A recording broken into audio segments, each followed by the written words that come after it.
Wait a minute, I hear something. Dr. Movie! Dr. Movie! Blueberry News! Dr. Movie! Dr. Movie! Yeah!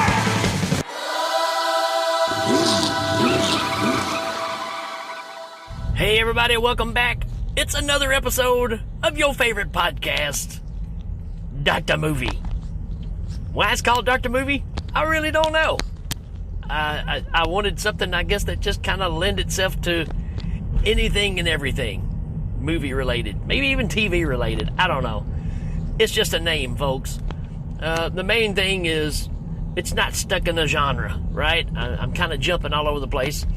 And I'm a kid of the 70s and 80s, a teenager of the 80s. So that's why I've got this huge collection of 80s teen movies, I guess you'd say.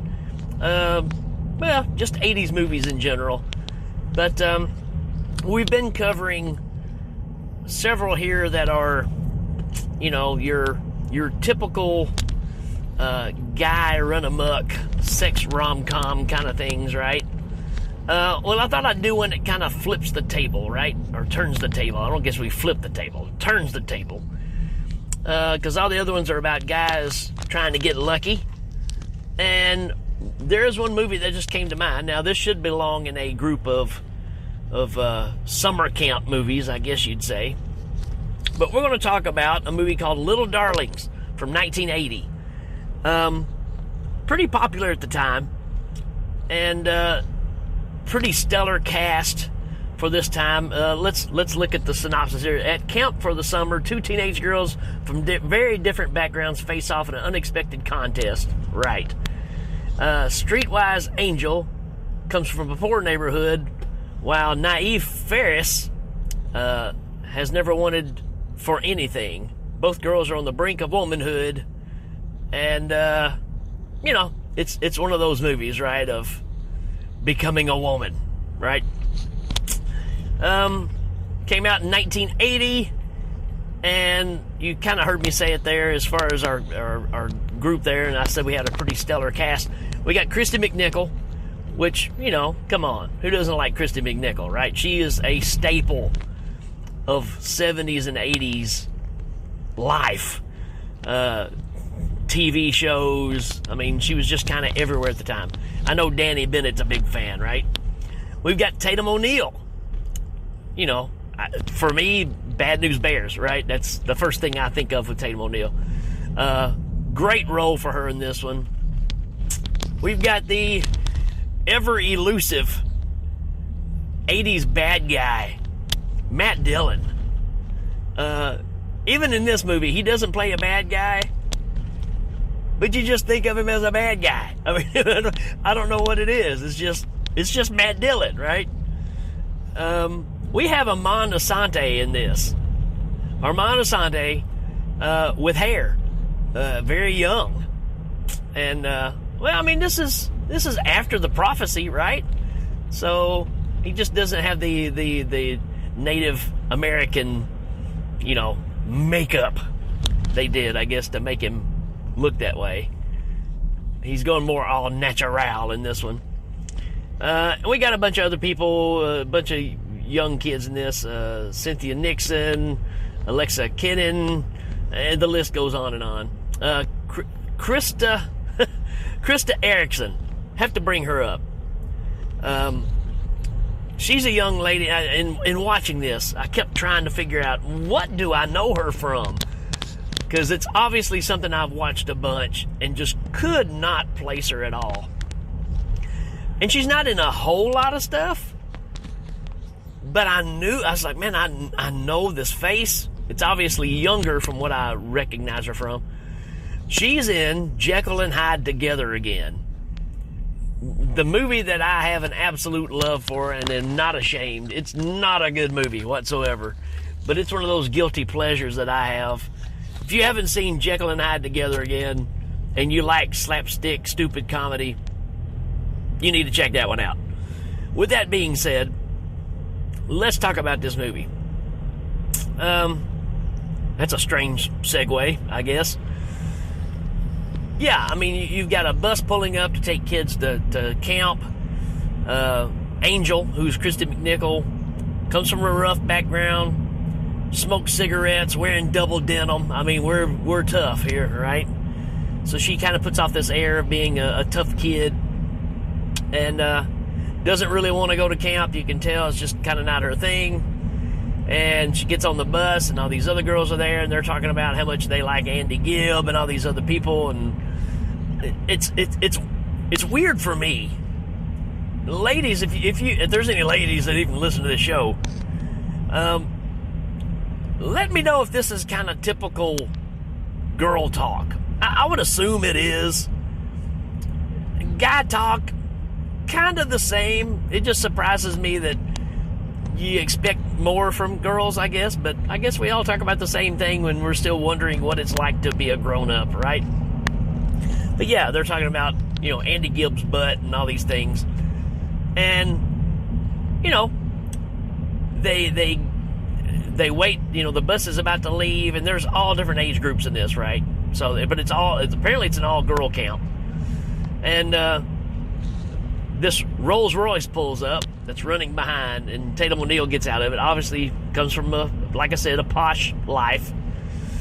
Comes on the bus, wants to sit down. Christy McNichol, or Angel's, in a seat by herself and tells her that seat's taken.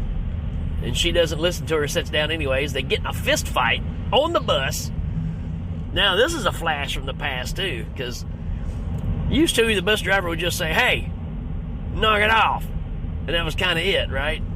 But he pretty much kind of lets them squabble a little bit. Then he finally stops the bus. "We got a problem back there?" And they're both like, you can tell they've been slapped around a bit. "No, we're fine." And then we drive on to camp. So already they don't like each other, right? And they end up staying in the same cabin together. And there's this one, you got to talk about this one. Can't remember her name in the show, but she's obviously underaged, belongs in the younger group cabins, but can't stand it. She wants to hang out with the big girls, so she moves in without telling anybody and stays with them, right? And she just becomes one of the bunch, which comes in handy later on. And so at this point, the character I was talking about, what was her name in the show? Cinder. Apparently did some modeling, has a check coming in every month or so from, royalties of being in a commercial, so she's all hot and snotty. And she makes a wager between Christy McNichol's character and Tatum O'Neal's character that one of them would become a woman by a certain date, right? Or one would become a woman before the other. She's betting that Tatum O'Neal's character, Ferris, will do the deed before Christy McNichol. And, you get some 80s bullying here, right? Because again, Christy McNichol smoking cigarettes, double denim, not very girly. They start calling her things that, I bet you're not into guys, all that kind of stuff. It's, it happens in these movies in that time. So they make the bet, and then throughout all of the summer camp, they're all waging and betting money on who's going to do it first. Such a weird concept for me, even from a guy standpoint. I think guys are a little more. Guys cheer each other on. I think that's the difference, right? Girls can't stand each other because it's competition. Guys don't really look at each other as competition, except maybe in sports. This is a strange concept. I don't know why I'm getting off on this, but you see girls go to a club or anything where they're together, right? And if one of the girls gets the attention of a guy, automatically the rest of them start calling her a slut or whatever, right? A group of guys go to a club or whatever, and a girl pays attention to one of the guys, all the guys are like, "Yeah, man," high-fiving the dude. Go after it, man. And weirdly, this is the truth. This is the way it is. For the most part. Strange concept, and that's really what this movie is about. Even though it's from the other side of the fence for me, it's quite a good movie. Yeah, it's got its problems, sure it does. But Tatum O'Neal, her character Ferris, starts liking one of the teachers, which is Aman Rassani, playing Gary. And she's doing all these things to get his attention, and of course he's not falling for it. He's he's an older guy. He's like, look, you're way too young. You're cute, I get it, but it's not going to happen, right? So this is who she's picked to go after, right? And even some of the girls tell her later on, maybe you ought to pick somebody else, because you're shooting awful high here. Christy McNichol and the girls steal a school bus one day, which is strange. Christy McNichol hot wires the bus, and they take off, and they drive to a gas station, because in order for this contest to happen, we're going to need protection. Now, these girls are not, they're virgins. I mean, that's what's going on. So they know very little. I mean, they know they got to have protection. So they go to this gas station, and the door is locked to the men's bathroom. And I'm kind of going, okay, why are they going to the men's bathroom? And what they do is they take this little small girl that's in the bus. Well, as a matter of fact, they even use her to break into the bus. They throw her through one of the windows she's small enough to fit into, and unlock the bus so they can get in. So again, having this little small tyke really helps out. And she's gung-ho, man. She's... But they take her, and they put her in one of those draft windows that's above the door. And they pretty much lift her up and throw her in there, and she's in the men's bathroom, putting quarters in the condom machine, trying to get condoms out, and the machine's either messed up or something. She ends up kicking the machine, gets up on like a counter and starts kicking the machine, the little wall display thing there, and breaks it off the wall, and comes out of the bathroom with the whole machine. Which is pretty cool. At this time, while they're waiting for her to get in there and get this stuff, Matt Dillon's character pulls up. Randy. It's Randy. And he's like, yeah, I was wanting to use the bathroom. And Christy McNichol notices it, and they start talking a little bit and starts hitting on him. And this is who she picks. And so the story kind of gets twisted from there, right? So Christy McNichol starts stealing a canoe and going to the other camp where Randy is, and picking him up at night and going to this place. And she can't do it, right? She's told him, yes, tonight's the night, we're going to do this. They get there, can't do it. She's having issues with it. Well, again, the clock is ticking. Tatum O'Neal's character goes to the teacher's apartment or cabin, and she's trying her best and again fails. But when she comes back, he says something to her of the fact of, when you're 21, maybe there's a chance. And she just starts glowing from that point, because she's got the hots for this teacher, right? So when she comes back, she's all glowing. All the girls say, uh-oh, she did it. And, she's on cloud nine, and she's kind of happy, but she did stretch the truth a lot for this, right?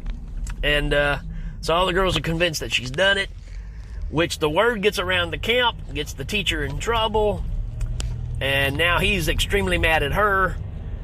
And then Christy McNichol actually does get with Matt Dillon, or Randy, and they have their night. And obviously it is not what she expected, and you can tell she's just distraught from what has just happened, because it's not what she thought it was going to be.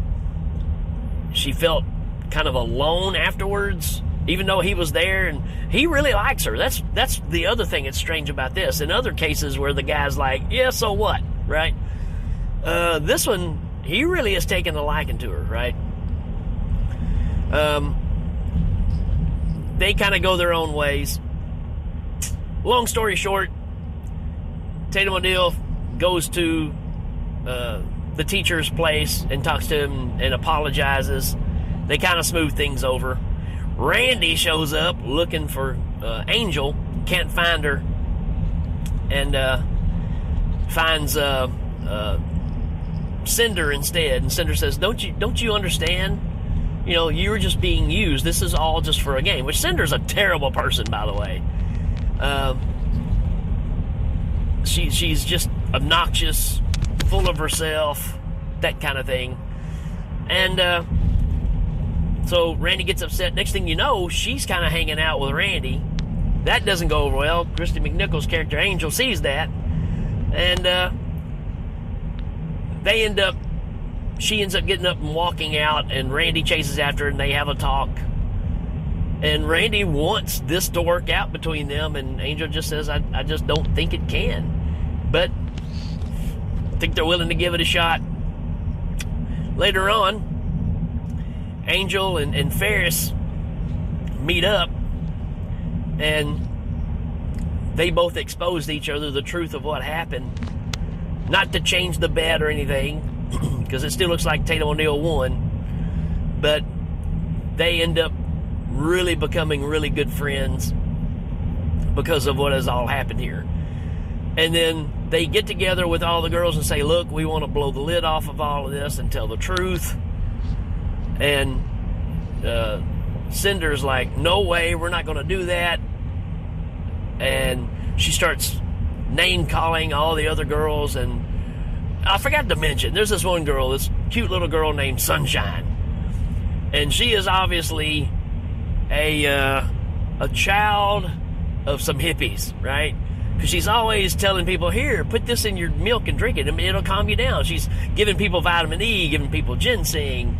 Her name's Sunshine. She's wearing headbands. I mean, she is that kind of kid, right? Which later becomes kind of the yuppie kid. But they're sitting there and sitting around, and this conversation's happening about trying to tell the truth. And Sunshine, of all people, gets upset and punches Cinder in the face and knocks her off the log. And from that point on, all the girls are like, we're tired of you bossing us around. We like who we are for who we are, and so be it. So, good strong message there, too, of it's easy to follow along in the group, but being an individual and being happy with yourself is more important than anything else. Which leads to another thing that I don't talk a lot about, but I will here. There's a greatness of being an individual, right? But there's also the consequences. You have to realize, to be an individual, you're really not fitting in with everything else. And you have to be able to handle that.